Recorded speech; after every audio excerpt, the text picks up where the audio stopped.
Você já imaginou ouvir sinos tocando sozinhos, no meio da madrugada, ou ecos de vozes em latim, vindos de dentro de um castelo completamente vazio? Há um lugar em Portugal onde isso acontece.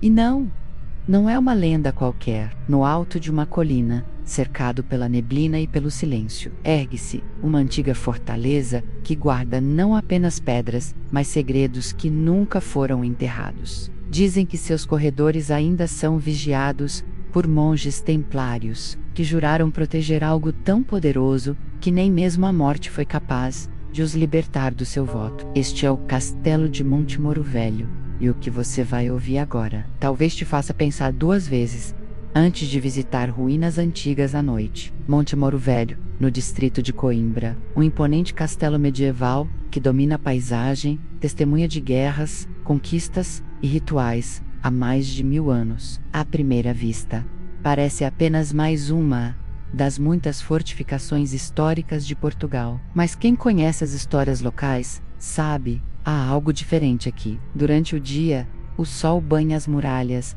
e o local respira história. Turistas caminham, tiram fotos e o passado parece adormecido. Mas quando o sol se põe e o vento começa a sussurrar entre as pedras, tudo muda. O ar esfria, o ambiente pesa. E o castelo desperta. Moradores da vila afirmam, há gerações, que em noites de nevoeiro cerrado, é possível ver figuras encapuzadas caminhando lentamente pelas muralhas, segurando tochas acesas. Ninguém sabe quem são.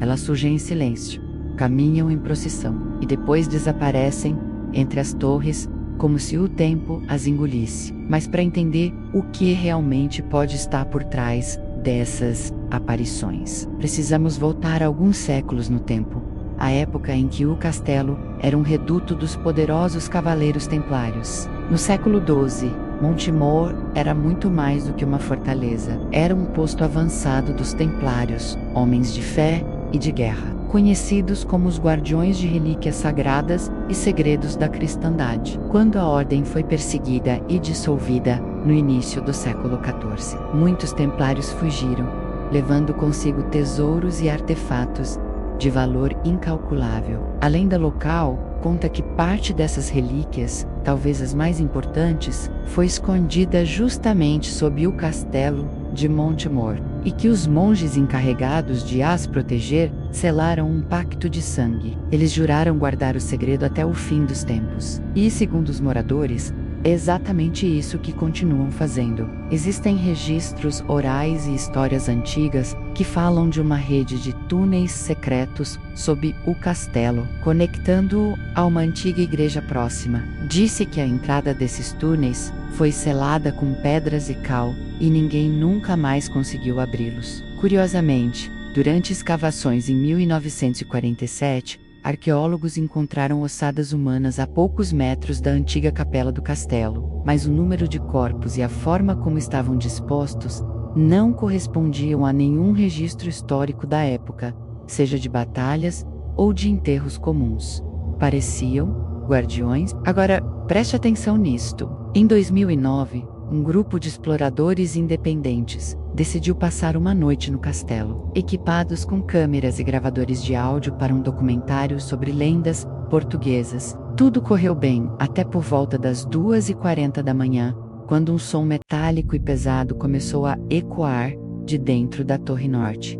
3 batidas lentas e compassadas. Um dos rapazes, o mais destemido, segurando uma lanterna, subiu as escadas antigas para investigar. Lá em cima, ele relatou que o ar ficou subitamente gelado e ouviu o som de passos atrás dele. Quando virou a lanterna rapidamente, não havia ninguém, mas no chão, impressas na poeira, estavam marcas de botas antigas, com sola de ferro. Nenhum deles usava esse tipo de calçado. Ao descer, em pânico, outro membro do grupo relatou ter visto algo impossível. Uma figura de túnica branca e capuz, atravessando rapidamente um corredor escuro. Eles fugiram, e juram até hoje que o que viram e ouviram não foi uma brincadeira. E relatos como esse se repetem há décadas. Pessoas que caminham sozinhas pelo castelo ao entardecer dizem sentir vertigens repentinas, ou ouvir cânticos suaves, como vozes sussurrando palavras em latim.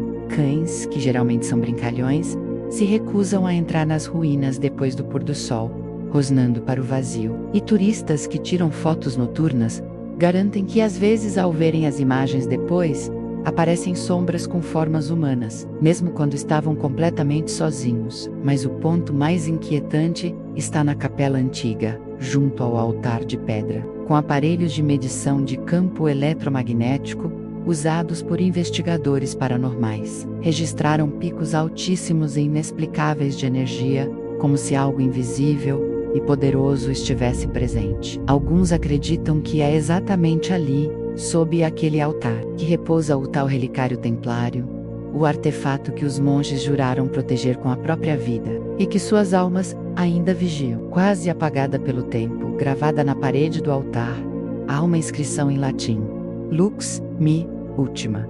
A luz é a minha última. Uma frase que remete a um juramento templário, um voto eterno de vigília. Hoje, o Castelo de Monte Moro Velho é um ponto turístico, iluminado e aberto ao público. Mas até mesmo os guias locais admitem, em voz baixa, que há partes onde preferem não entrar depois do entardecer. O claustro, a torre norte e os corredores junto à capela permanecem vazios, guardando o silêncio de séculos.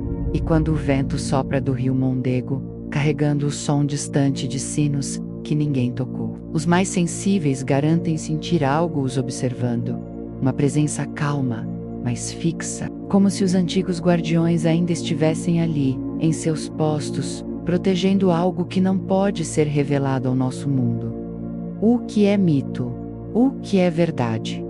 Talvez nunca saibamos, mas há quem diga que, se você visitar Monte Moro e ficar em silêncio o suficiente, poderá ouvir os passos deles ao longe, compassados, firmes, imortais, e quando isso acontecer, lembre-se, alguns votos nunca se quebram, e certas almas nunca descansam. Este foi mais um capítulo dos Arquivos Sobrenaturais, onde o real e o inexplicável se cruzam. Se você gostou desta história, inscreva-se no canal, ative as notificações e prepare-se, porque no próximo episódio viajaremos até um caso onde a fé e o medo se enfrentaram cara a cara, num exorcismo real que Portugal nunca esqueceu. Até lá, mantenha as luzes acesas.